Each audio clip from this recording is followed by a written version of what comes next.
ओम श्री शक्ति नमः। ओम श्री शक्ति नमः। ओम श्री शक्ति नमः। मीना को प्रत्यक्ष दर्शन देकर शिवा देवी का उन्हें अभीष्ट वरदान से संतुष्ट करना तथा मीना मीना मीना का जन्म मैना का जन्म।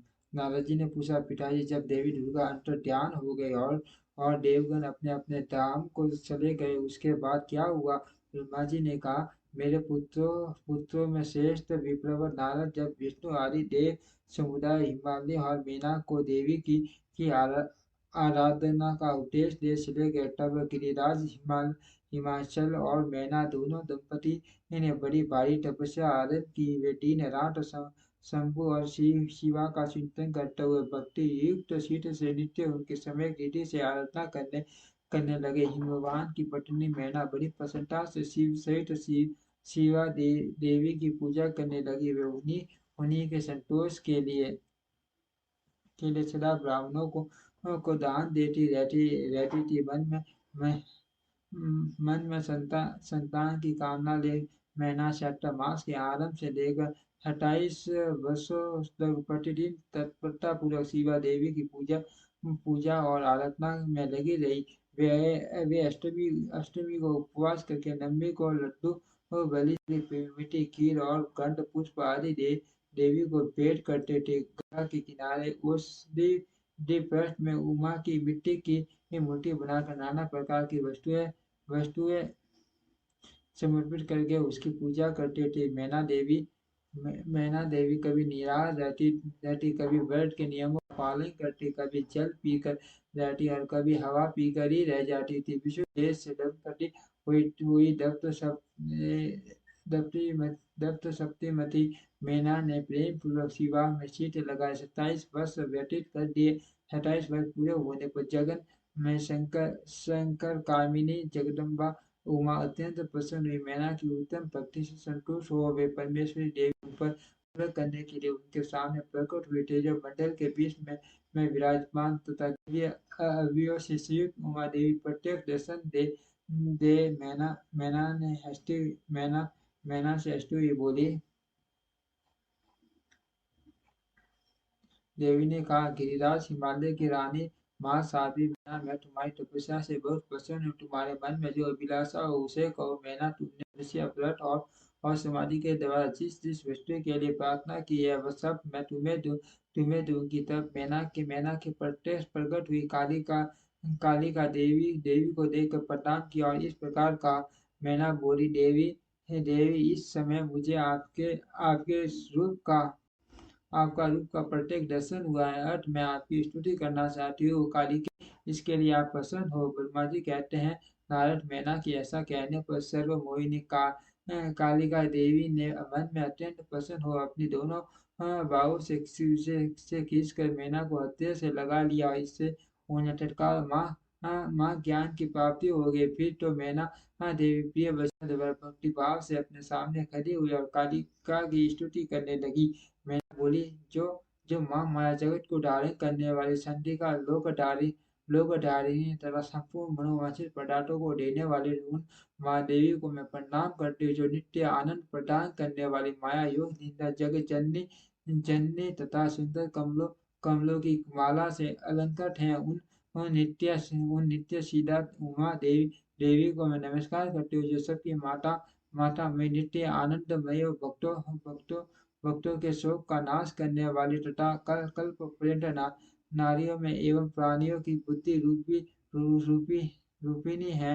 उन्हें देवी को मैं प्रणाम करती हूँ। आप यतियों के अज्ञान में बंधन के नाश के हेतु प्रभु भूता भूता ब्रह्म विद्या है। फिर मुझ जैसी नारियां आपके प्रभाव का क्या वर्णन कर सकती है? अतः वेदी में जो हिंसा मारण आदि का प्रयोग है वह आप ही है। देवी, आप आप मेरे अभिष्ट फलों को सदा प्रदान कीजिए। भाविन आकार तथा अदृश्य नित्य तन्मात्राओं से आप ही पंचभूतों के समुदाय को स्वीकार करती हैं। आप ही उनकी साक्षात शक्ति हैं। आपका स्वरूप नित्य है। आप समय समय पर योग युक्त एवं समर्थ नारी के रूप में प्रकट होती हैं। आप ही जगत की योनि और आधार शक्ति हैं। आप ही प्राकृतिक तत्वों से परे नित्य प्रकृति कही गई है, जिसके द्वारा ब्रह्म के स्वरूप को वश में किया जाता है,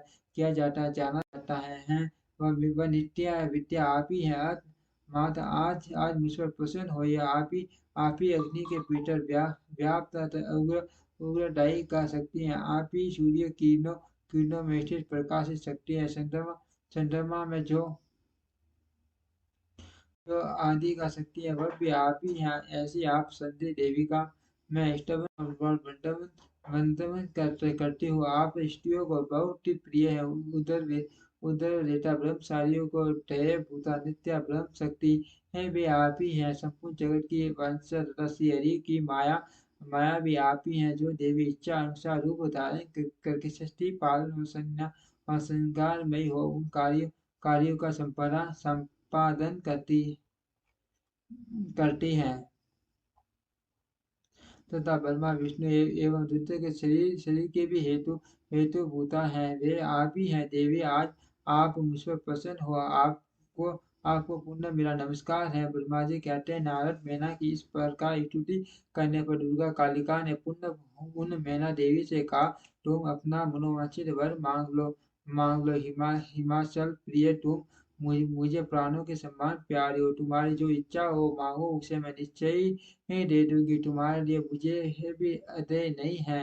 महेश्वरी उमा का यह अमृत के समान मधुर वचन सुनकर हिम की कामिनी मीना बहुत संतुष्ट हुई, और इस प्रकार बोली, शिवे आपकी जय हो।